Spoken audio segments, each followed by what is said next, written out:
Viver na costa do Mississippi significa estar sempre perto da água. Tenho inúmeras histórias de experiências malucas e acontecimentos bizarros enquanto estava no mar. A maioria envolve lidar com mau tempo, como tempestades de raios, trombas d'água ou mares agitados. Essas experiências podem ser assustadoramente incríveis, mas as coisas mais loucas que já vi aconteceram enquanto trabalhava em barcos de pesca fretados. No entanto, o trabalho mais marcante e a maior revelação que já tive ocorreram em 2010, quando a plataforma de petróleo Deepwater Horizon explodiu e começou a despejar óleo no Golfo do México. Após perceber a extensão do derramamento, a BP iniciou um programa que permitia que proprietários de barcos se registrassem para participar dos esforços de limpeza ao longo da costa. Aqueles que tiveram a sorte de serem aceitos no programa aproveitaram a oportunidade para fazer algo bom pelo meio ambiente e ainda ganhar uma boa quantia de dinheiro. No entanto, alguns se aproveitaram dessa oportunidade, impedindo que outros, que realmente ajudariam, participassem. Isso é algo para discutir outra hora, mas no geral, é uma história para outra discussão. Dado que a água onde cresci estava sendo destruída, não podia simplesmente ficar de braços cruzados. Fiz a certificação de materiais perigosos e, através de certos contatos, comecei a trabalhar em um barco de 127 pés que normalmente ia para as Ilhas Chandeleur, localizadas na costa da Louisiana, para vários dias de pesca. Se você tiver a oportunidade de ir a essas ilhas, recomendo muito. É um lugar incrível e a pesca é sempre excelente. Trabalhei nesse barco por cerca de 2 semanas antes de ser transferido para uma divisão offshore, que consistia de 1 dúzia de barcos. Esses barcos eram estritamente de pesca pessoal e charter comercial, com o maior tendo 57 pés e um preço médio de cerca de $100 mil. Alguns dos outros barcos valiam bem mais de $1 milhão. Nosso trabalho era sair ao amanhecer e procurar óleo ou qualquer vida marinha que pudesse ter sido impactada pelo derramamento. Se encontrássemos manchas de óleo ou qualquer outra coisa fora do normal, registrávamos, tirávamos fotos e relatávamos. Por cerca de 1 mês, só encontrávamos manchas de óleo. Mas um dia, fomos a cerca de 100 milhas da costa e nunca esquecerei as visões ou os cheiros daquele dia. O óleo cru, que chamávamos de lama, porque era exatamente assim que parecia, estava em todo lugar e era ridiculamente espesso, com uma média de 6 polegadas de espessura e, em alguns lugares, até 1 pé. Era como um putty super espesso e honestamente é difícil de descrever. Para dar uma ideia, se você já viu um caminhão atolado na lama, era exatamente assim para esses barcos, mas na água e muito pior. Com o tempo, isso destruiu os cascos dos barcos e causou danos significativos a praticamente tudo o que tocou. Fomos o primeiro grupo a encontrar o óleo cru e relatá-lo vindo tão perto da costa. Durante esse tempo, encontramos um colete salva-vidas pertencente a um dos pobres rapazes que trabalhavam na plataforma de petróleo quando ela explodiu. Palavras não conseguem descrever como foi isso. Foi um momento assombroso, para dizer o mínimo. Quando voltamos à costa, as operações começaram a mudar. A questão agora era como limpar isso e o que fazer com tudo. Não foi até esse ponto que todos nós percebemos o quão sério isso era. Não apenas para a costa, mas para o meio ambiente como um todo. No dia seguinte, no cais, notamos que pellets de skimmers e materiais absorventes haviam sido deixados para nós. Usaríamos os skimmers para reunir o máximo de óleo possível, amarrá-los em um círculo e colocar booms com o óleo dentro, que então seria levado para as estações de descontaminação por outra divisão designada para isso. Originalmente, nosso trabalho era apenas encontrar e relatar, não necessariamente lidar com o óleo, mas chegou ao ponto em que todos acabaram usando trajes de proteção e lidando com essa substância tóxica e pegajosa em temperaturas acima de 37 graus Celsius, por 12 horas por dia. Ficamos presos 2 vezes pelos barcos de camarão que decidiram encerrar o dia, deixando-nos sem uma forma de mover o óleo ou sair porque não podíamos simplesmente deixar o óleo amarrado e sem supervisão. Foi absolutamente miserável. Ninguém poderia ter imaginado no que estávamos nos metendo. A BP não tinha ideia do que estavam enfrentando, e suas alegações de estarem preparados foram completamente ofuscadas pelo fato de que realmente não sabiam como conter uma operação dessa magnitude. Tudo isso foi um desafio diário até o ponto em que meu chefe desonesto foi pego sendo ganancioso, cobrando da BP por todas as coisas aleatórias que comprava, o que fez com que todos os seus barcos fossem fechados. Durante esse tempo, tanto os empregadores quanto os empregados estavam ganhando muito dinheiro. O que arruinou tudo foram os gananciosos que não se contentavam, o que impediu que barcos que estavam lá pelas razões certas pudessem fazer a diferença. Trabalhamos por pouco mais de 3 meses, saindo todos os dias e vendo cardumes de peixes mortos e tartarugas marinhas mortas. Foi desolador, para dizer o mínimo. Embora tenha sido uma das experiências mais horríveis da minha vida, sinto que fizemos a diferença, mesmo que pequena. Em uma de nossas últimas viagens, estávamos a cerca de 20 milhas além das Ilhas Barreira, quando vimos de longe algo que parecia a água fervendo, com cores vermelha, laranja e amarela. Quando nos aproximamos, percebemos que era um cardume de milhares de peixes vermelhos e xaréus que se estendia até onde podíamos ver e tinha cerca de 100 metros de largura. Estar no meio disso, cercado por esses peixes, é indescritível. Foi incrível e aquele foi o momento que nos deu esperança de que o que estávamos fazendo não era em vão e que estávamos de fato fazendo algo significativo. Ainda é a coisa mais incrível que já vi no mar, além do próprio derramamento de óleo. Por último, só para deixar registrado, ainda há toneladas de óleo no Golfo, independentemente do que as pessoas dizem. Está apenas enterrado no fundo do mar devido aos dispersantes que a BP alegou que quebrariam o óleo. Ainda pode ser encontrado nas ilhas, praias e pântanos. A vida marinha está começando a voltar ao normal apenas nos últimos 2 anos, e só vai melhorar enquanto algo assim não acontecer novamente.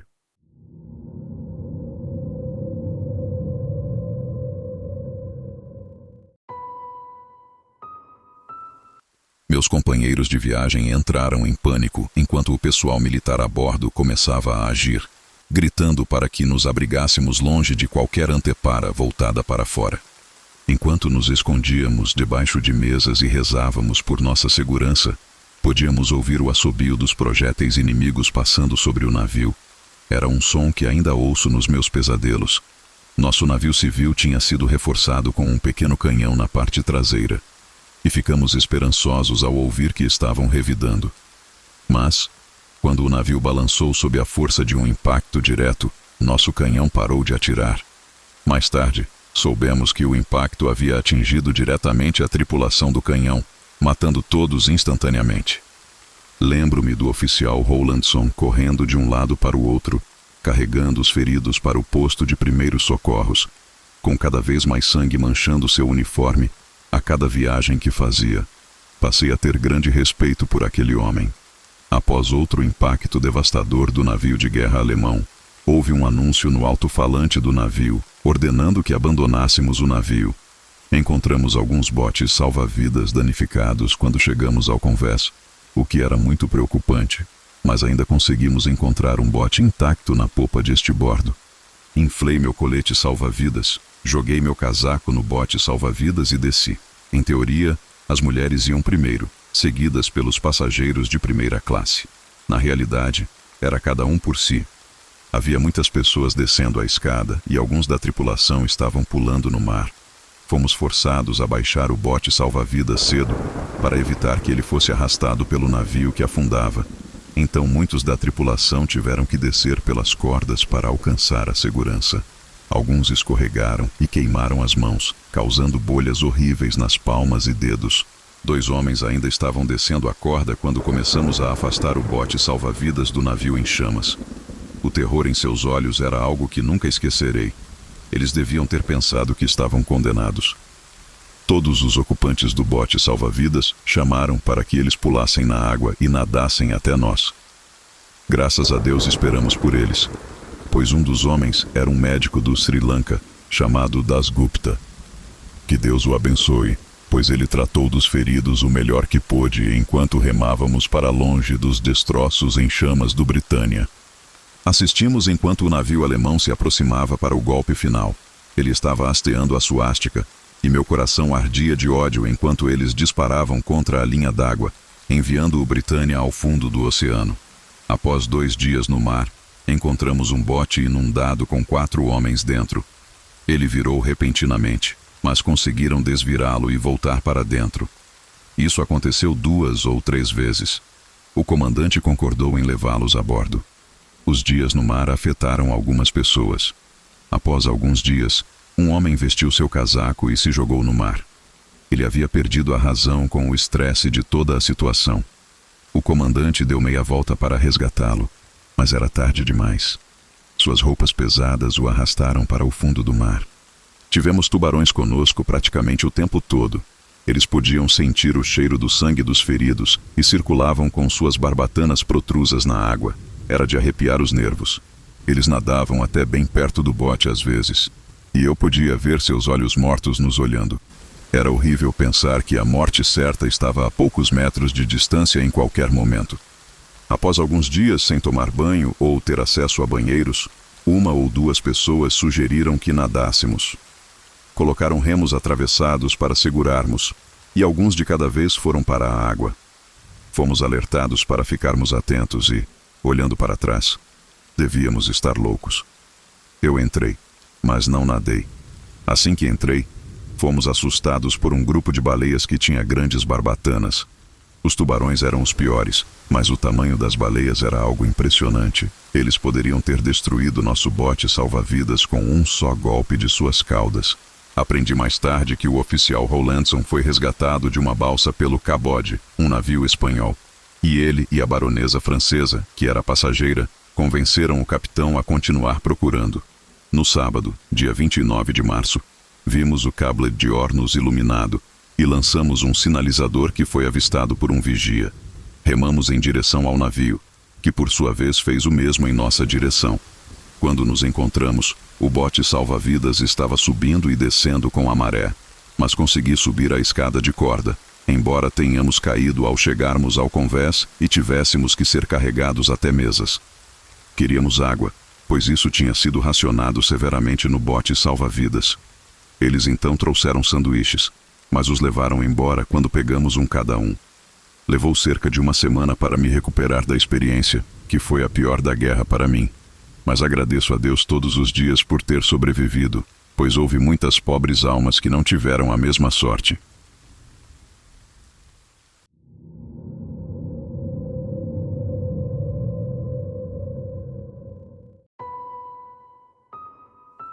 Em 1981, o marinheiro americano Stephen Callahan estava participando de uma corrida de vela solo de Penzance, na Inglaterra, até a nação caribenha de Antígua.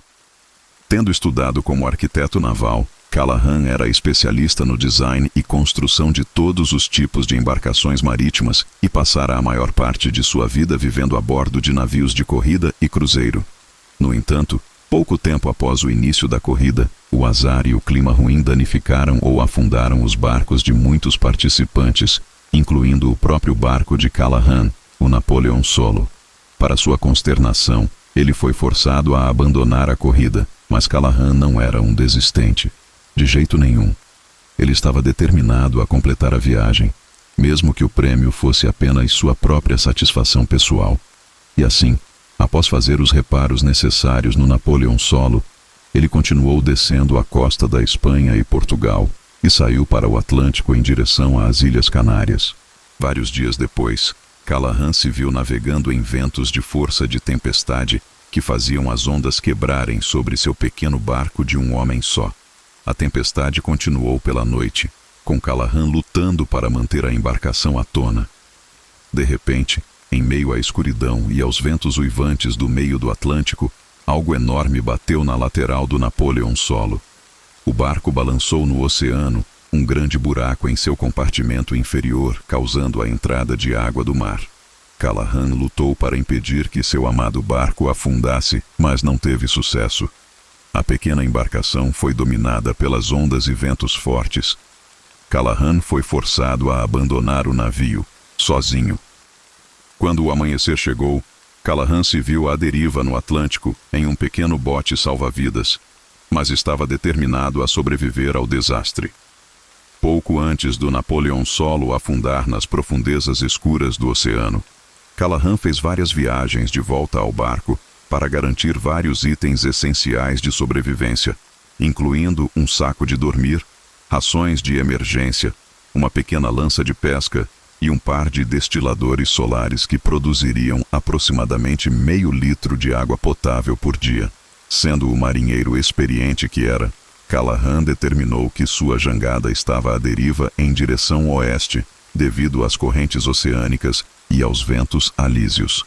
Ventos alísios são padrões de ventos de superfície que levam os navios da Europa às Américas há séculos. Se ele conseguisse se manter vivo, sabia que eventualmente chegaria de volta aos reinos da civilização. Mas manter-se vivo não seria uma tarefa fácil. Não demorou muito para que Callahan esgotasse as escassas rações de comida que conseguira salvar do Napoleon Solo.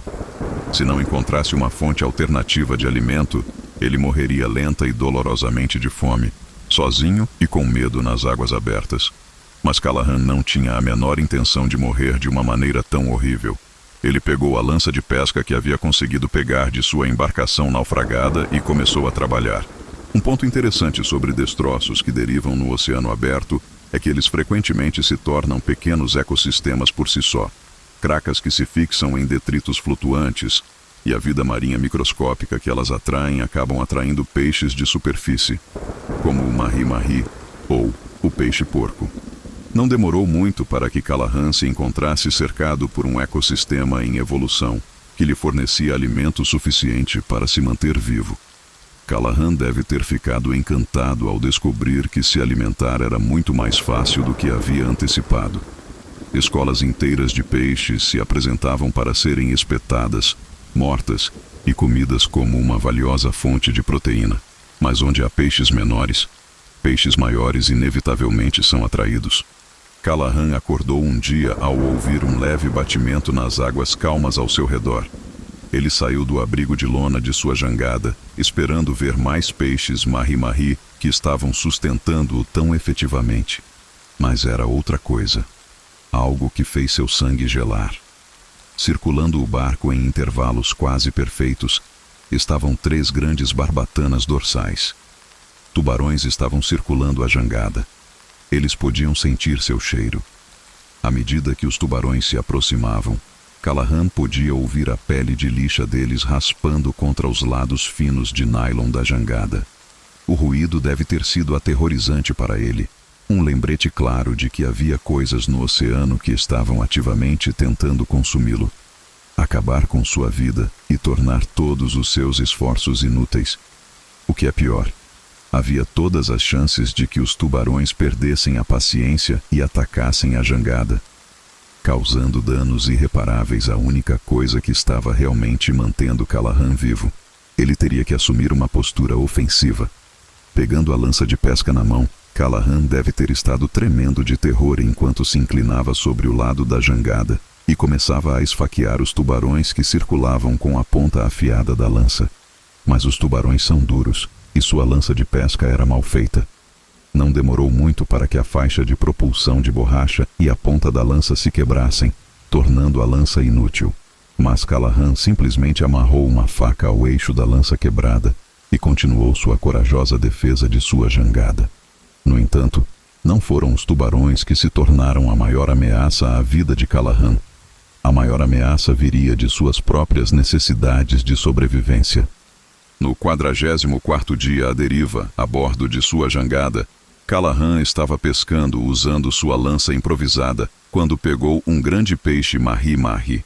Mas, enquanto ele se debatia freneticamente durante seus últimos momentos de vida, o mahi-mahi causou um rasgo no fundo dos tubos da jangada, comprometendo seriamente a flutuabilidade do bote salva-vidas. Apesar de seus melhores esforços, o buraco não ficava vedado. Em seus esforços para consertar o barco, Callahan frequentemente tinha que alcançar a parte inferior da jangada, trabalhando com os braços na água para alcançar os reparos. Isso causou o retorno dos tubarões. Callahan foi forçado a equilibrar a defesa de sua jangada com os reparos essenciais que ela necessitava. O estresse foi demais para ele, e ele surtou. Em seu próprio depoimento, Ele desceu a um estado de raiva e pesar, incapaz de aceitar que seria dilacerado nas águas abertas do Atlântico pelos tubarões que o seguiam há semanas. Mas então, ele teve uma ideia. Um pequeno garfo de plástico e um kit de talheres de escoteiro que ele conseguira salvar poderiam ser enfiados no nylon próximo ao rasgo na jangada e depois dobrados para dentro para vedar o rasgo. Fraco demais para tentar a ideia no momento, Callahan tentou dormir o máximo que pôde em uma situação tão estressante, resignando-se a tentar de manhã. Funcionou. Foi a vitória de uma vida. Ele voltou do abismo da insanidade e da morte para garantir que sobreviveria por mais algum tempo. Até que os destiladores solares na jangada começaram a falhar. Ao longo de alguns dias, Callahan assistiu horrorizado enquanto a única coisa que o impedia de morrer de desidratação começava a parar de funcionar. Naquele momento, ele tinha apenas 3 pequenas latas de água purificada. Seu corpo e mente estavam se fechando. Ele começou a alucinar, sentindo como se todas aquelas pessoas perdidas no mar o cercassem, chamando-o para se juntar a elas. Ele simplesmente não tinha mais força para lutar. Então, após 76 dias completos perdido no mar, Callahan avistou uma pequena embarcação de pesca no horizonte. À medida que ela se aproximava cada vez mais, ele deduziu que estava se dirigindo diretamente para ele, atraída pelos pássaros marinhos que circulavam sobre sua jangada. Os restos dos peixes que ele havia jogado de volta ao mar após as capturas bem-sucedidas haviam causado o crescimento exponencial do pequeno ecossistema ao redor de sua jangada, agora incluindo um pequeno grupo de gaivotas. Onde há pássaros marinhos, há peixes. E onde há peixes, há pescadores. Quando o barco de pesca se aproximou da jangada, eles devem ter ficado maravilhados ao ver a figura esquelética de Stephen Callahan deitado quase morto diante de seus olhos. Os homens eram de Guadalupe. Callahan havia chegado ao Caribe exatamente como ele havia previsto. Quando os pescadores o resgataram da morte certa, Callahan havia perdido 1/3 do seu peso corporal. Estava tão magro que levou 6 semanas para voltar a andar corretamente. Bizarro o suficiente, ele afirmou não se arrepender dos 76 dias passados sozinho naquela jangada, à deriva no Oceano Atlântico. Na verdade, Callahan foi citado dizendo que se sentiu iluminado pelo que passou, que isso o mudou para melhor. Ele descreveu o céu noturno, não poluído pelas luzes brilhantes das grandes cidades, como uma vista do paraíso a partir de um assento no inferno.